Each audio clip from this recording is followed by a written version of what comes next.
पंजाब से बाहर पंजाब की पहचान जिस वजह से सबसे ज्यादा है वो उसके गाने हैं। पंजाबी गानों पर भारत के तमाम राज्यों में लोग झूमते हैं, नाचते हैं, गाते हैं और भांगड़ा भी करते हैं। इसके अलावा विदेशों में भी पंजाबी बड़ी संख्या में बसे हुए हैं और वहां भी पंजाब के अलावा जो अन्य प्रवासी भारतीय हैं उनमें भी पंजाबी गानों और पंजाबी गायकों के लिए जबरदस्त क्रेज है। लेकिन ये पंजाबी गायक जो हिंदुस्तान के लोगों का मनोरंजन करते हैं वो अब गैंगस्टर के निशाने पर आ चुके हैं। गैंगस्टर फिरौती के लिए या फिर अन्य किसी वजहों से अब पंजाबी सिंगरों पर लगातार हमले कर रहे हैं। जाने माने पंजाबी सिंगर एपी ढिल्लों पर बड़ा हमला हो इसका ताजा उदाहरण है।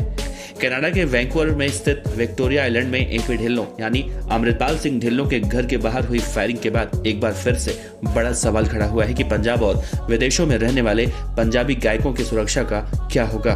हमलावर इस कदर बेखौफ हो चुके हैं कि उन्होंने ढिल्लों के घर के बाहर हुई फायरिंग का वीडियो भी बनाया है और इसकी जिम्मेदारी भी ली है। इस हमले की जिम्मेदारी गैंगस्टर लॉरेंस बिश्नोई गैंग के रोहित गोदारा ने ली है।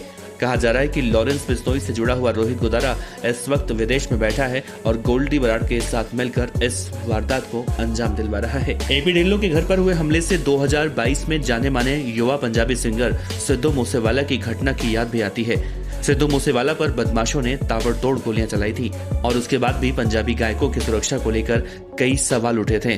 कुछ महीने पहले पंजाबी गायक और अभिनेता गिप्पी ग्रेवाल ने इंटरव्यू में इस बारे में बात की थी। उन्होंने गैंगस्टर दिलप्रीत की ओर से रंगदारी वसूलने की धमकी के बारे में भी जिक्र किया था। गैंगस्टर दिलप्रीत बाबा ने पंजाबी म्यूजिक इंडस्ट्री के एक और बड़े चेहरे परमीश वर्मा पर हमला किया था। उस इंटरव्यू में गिप्पी ग्रेवाल ने कहा था कि ऐसी चीजों को आप टाल नहीं सकते, लेकिन आपको सावधान रहने की जरूरत है। पिछले साल गिप्पी ग्रेवाल के कनाडा स्थित घर के बाहर भी फायरिंग हुई थी और इसकी जिम्मेदारी गैंगस्टर लॉरेंस बिश्नोई ने ली थी। तब बिश्नोई गैंग ने कहा था कि ये गिप्पी ग्रेवाल के लिए एक चेतावनी है कि वो सलमान खान की तारीफ करना बंद कर दे। इस साल फरवरी में पंजाबी म्यूजिक कंपोजर बंटी बैंस से 1 करोड़ रुपए की रंगदारी मांगी गई। पिछले साल पंजाबी सिंगर करण औजला और शहरीमान को बम्बीहा गैंग से संबंध रखने वाले जस्सा गैंग ने फेसबुक पर धमकी दी थी। जस्सा गैंग ने लिखा था कि उनका हिसाब किताब बहुत जल्दी किया जाएगा। इस तरह से पंजाब में तमाम बड़े गायकों को गैंगस्टर्स की तरफ से लगातार धमकियां मिल रही हैं। पंजाबी सिंगर और रैपर हनी सिंह को भी बीते साल गैंगस्टर गोल्डी बराड़ ने जान से मारने की धमकी दी थी।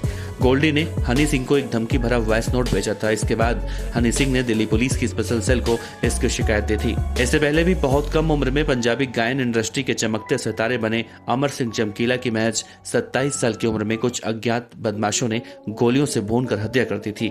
चमकीला के साथ उनकी पत्नी और 2 अन्य लोगों की भी हत्या उसी वक्त की गई थी। पंजाब पुलिस ने एंटी गैंगस्टर टास्क फोर्स के जरिए गैंगस्टर्स के खिलाफ बड़ा अभियान चलाया है। इसके तहत कई गैंगस्टर्स को गिरफ्तार भी किया गया है और उन्हें एनकाउंटर में मारा भी गया, लेकिन अभी भी गैंगस्टर खुलकर आपराधिक वारदातों को अंजाम दे रहे हैं। पंजाब से लगते हुए राज्य हरियाणा में भी पिछले कुछ वक्त से हरियाणवी गानों की वजह से एक नई म्यूजिक इंडस्ट्री बनी है और वहां पर भी गायकों के घरों पर फायरिंग किए जाने और उनसे रिश्वत मांगे जाने की बातें सोशल मीडिया पर लगातार आ रही हैं।